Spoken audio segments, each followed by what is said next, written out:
Azim, did you say I begged President Trump? No, you met President. Oh, thanks. You नहीं, मैंने कभी किसी से भीख नहीं मांगी। मैं मिला हूं और मैंने प्रेसिडेंट ट्रंप को सिचुएशन से अप्राइज किया है। जैसे मैंने आपको बताया वैसे ही उनको भी बताया कि सिचुएशन कितनी सीरियस है। देखो, इंटेलिजेंट इंसान आगे की सोचता है। हमेशा बेस्ट की उम्मीद रखो, लेकिन वर्स्ट के लिए तैयार रहो। और वर्स्ट सिनारियो यहां अनथिंकेबल है। नॉर्मल इंसान उस बारे में सोचता भी नहीं। मेरा फर्ज था कि उनको बताऊं कि मेरे ख्याल में सिचुएशन खराब होगी। हमने उनको अप्राइज रखा है और एटलीस्ट दुनिया को इन्फॉर्म कर दिया कि क्या हो रहा है। मुझे खौफ है कि ये एक मैसेकर में खत्म होगा, और अगर इंडिया पाकिस्तान को ब्लेम करता है तो एटलीस्ट दुनिया को सच पता होगा। 9/11 के बाद से इंडिया ने हर चीज को एक लफ्ज से जस्टिफाई करना शुरू किया। इस्लामिक टेररिज्म, ह्यूमैनिटेरियन राइट्स खत्म कर दिए गए। जो चाहो उन लोगों के साथ करो, बस उनको इस्लामिक टेररिस्ट कह दो। यही अब वहां हो रहा है, जेनोसाइड के करीब सिचुएशन को इस्लामिक टेररिज्म कहकर जस्टिफाई किया जा रहा है। इसीलिए हमने वेस्टर्न वर्ल्ड को इन्फॉर्म करना जरूरी समझा। हमने उनसे कहा कि अपने ऑब्जर्वर्स भेजो और देखो क्या हो रहा है। अगर इंडिया के पास कुछ छुपाने को नहीं है तो ऑब्जर्वर्स को क्यों नहीं अलाउ करते, और फिर एक्सक्यूज देते हैं कि लोगों को घरों में बंद करके कर्फ्यू लगाकर 450 दिन से कह रहे हैं कि ये कश्मीर को डेवलप करने के लिए है। ये मोदी का स्टांस है। इसीलिए हम दुनिया को बता रहे हैं कि असल में हो क्या रहा है।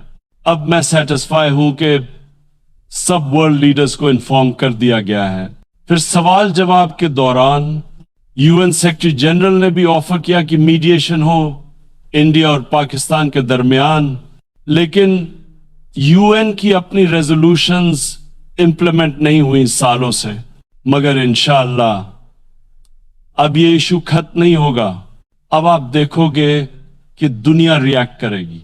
अगर इंटरनेशनल कम्युनिटी रिएक्ट नहीं करती तो हमारे पास और क्या ऑप्शंस हैं। हम इंडिया पे अटैक नहीं कर सकते, वॉर ऑप्शन नहीं है।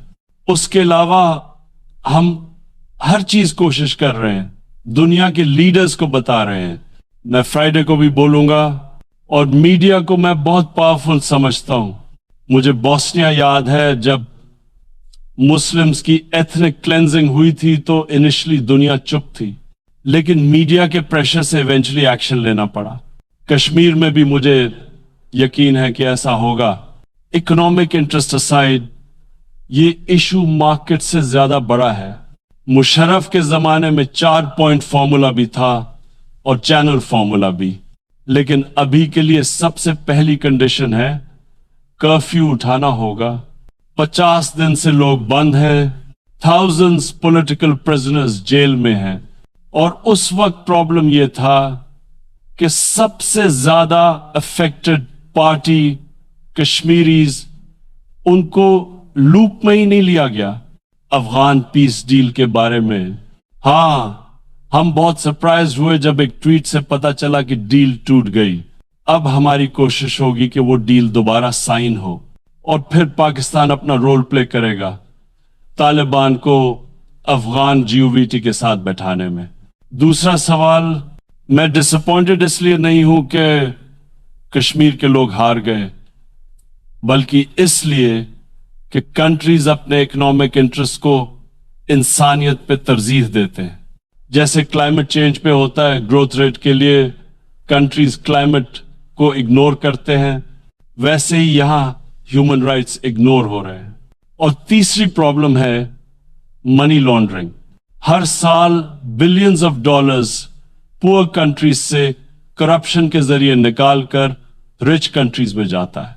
वहां के रूलिंग एलीट्स पैसा लेकर लंदन, न्यूयॉर्क में फ्लैट्स खरीद लेते हैं, और रिच कंट्रीज इसको रोकने के बजाय बेनिफिट उठाती हैं। अगर वो चाहे तो लॉज को टफ बनाकर ये पैसा वापस भेज सकती हैं, मगर क्योंकि उनको फायदा होता है वो कुछ नहीं करती। इसीलिए हम चाहते हैं कि वर्ल्ड नोटिस ले। ये पुअर कंट्रीज का लूट है। रिच रिचर होते जा रहे हैं और पुअर और ज्यादा पुअर, और ये क्रिमिनल्स आसानी से पैसा सेफ पार्क कर लेते हैं। अगर आपको ये वीडियो पसंद आई है तो लाइक करें और चैनल को सब्सक्राइब करना ना भूलें। बेल आइकन भी जरूर दबाएं ताकि मेरी नई वीडियोस का नोटिफिकेशन आपको सबसे पहले मिले।